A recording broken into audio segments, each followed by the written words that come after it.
Hello, and welcome to ICN Informed Citizen News. Each week, ICN will focus on the most critical economic, political, and social news that you should have heard about, but didn't. We present news that affects all Americans, whether you are liberal, conservative, or anything in between. Let's begin with our top story: the ongoing financial collapse.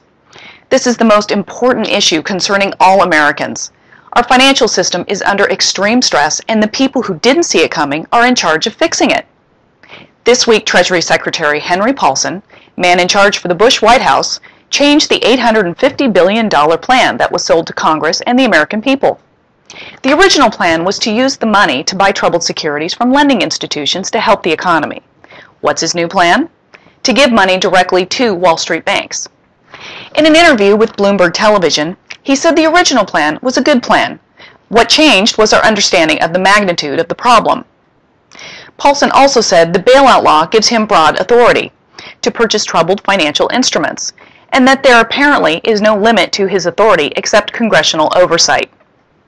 Meanwhile, about half of the $850 billion has been spent, and the positions for the oversight board that was part of the legislation have yet to be filled. In a related story, Bloomberg News has filed a U.S. Freedom of Information Act request on the Federal Reserve to disclose institutions that borrow public money. After the Federal Reserve's refusal, Bloomberg News filed suit seeking to force disclosure of the borrowing institutions.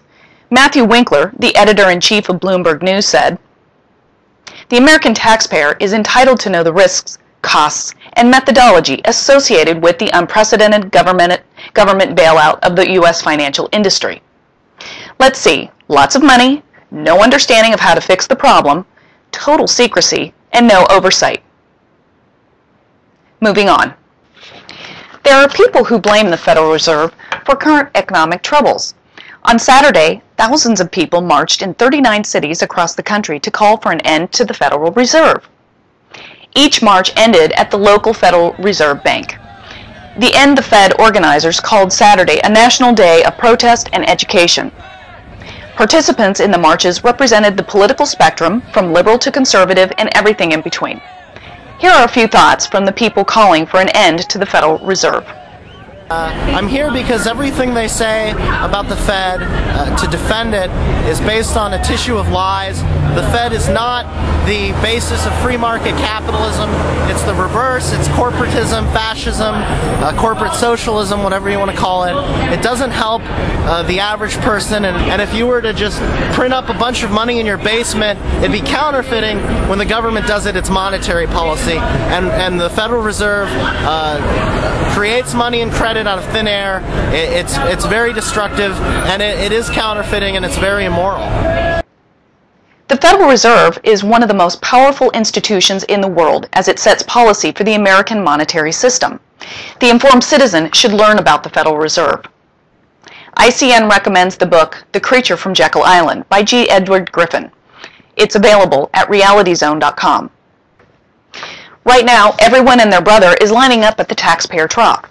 This week, the government granted American Express banking status so they could have access to taxpayer funding.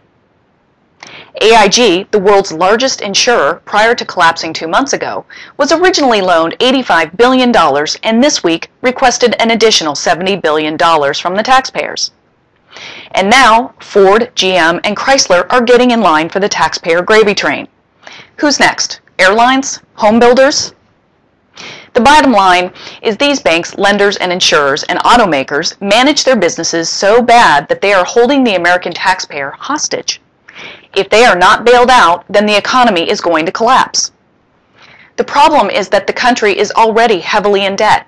Giving handouts to dysfunctional corporations isn't going to solve anything. The car companies couldn't make money at the height of the economy over the last few years. Why would anyone think they can make money in a tough economy? You work hard for a paycheck. Make sure your congressman hears from you. Next, credit card companies, Soprano style. USA Today explained this week why banks are boosting credit card interest rates and fees on you. The article quotes Adam Levitin, a Georgetown University law professor and card expert, as saying, "Securitization has been a major impetus for banks to expand penalty fees and rates in recent years. He goes on to say that banks have little to lose if they squeeze too hard to cause consumers to default, but a lot to gain if they can extract additional payments from card users.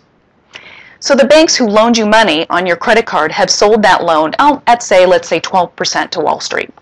The bank continues to collect payments from you, and if they can raise rates to 30%, it's just gravy to them. If the new rate causes you to default, then Wall Street takes the loss, and not your bank. Nice. The AP reported this week that President-elect Obama plans to use executive powers to make an immediate impact. Executive orders have been used by previous presidents to direct administration officials to carry out directives from the White House. Executive orders have crossed the line in the past where presidents either violated the Constitution or attempted to create new laws. Creating laws are a congressional responsibility. As an example, an FDR executive order forced American citizens into prison camps during World War II for no other reason than their ancestors were from the wrong country. ICN will be monitoring the new president closely and will report if there are any potential constitutional violations. Nationalization of 401k plans. The Wall Street Journal reported this week that some Democrats will be pushing to rework the 401k retirement structure. I guess the government has done so well with Social Security that now they want to do the same for your private retirement investments. Social Security rules have been adjusted 50 times over the years where initially the worker and employer each contribute 1% of salary to retirement. In order for it to function today, the worker and employer must each contribute 6% of salary to retirement.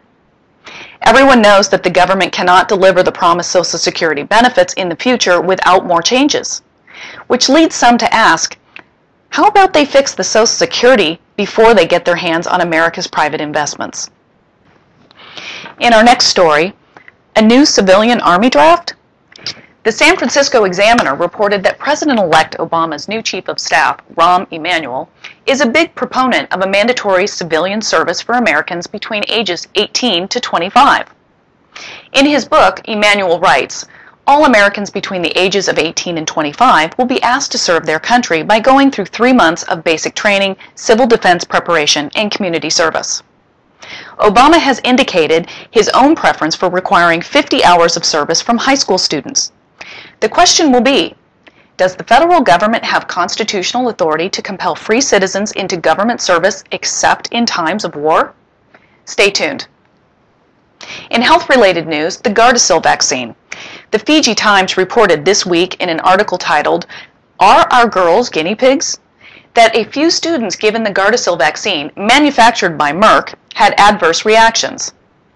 Gardasil is a vaccine reported to prevent HPV, human papillomavirus, the virus which causes cervical cancer. The vaccine is given to girls ages 9 to 24. There are statistics on adverse reactions, and Gardasil is still in its testing stages and will not be fully evaluated for safety until September of 2009. Yet it is being administered in several different countries. The manufacturer Merck is also remembered not so fondly for Vioxx, its wonder drug that had to be removed from the market in 2002 after an estimated 88,000 to 140,000 adverse reactions were attributed to the drug. There is plenty of controversy with this and other vaccines. Remember, you're the one responsible for what goes into your body. And finally, another sleazy Wall Street story from the Los Angeles Times.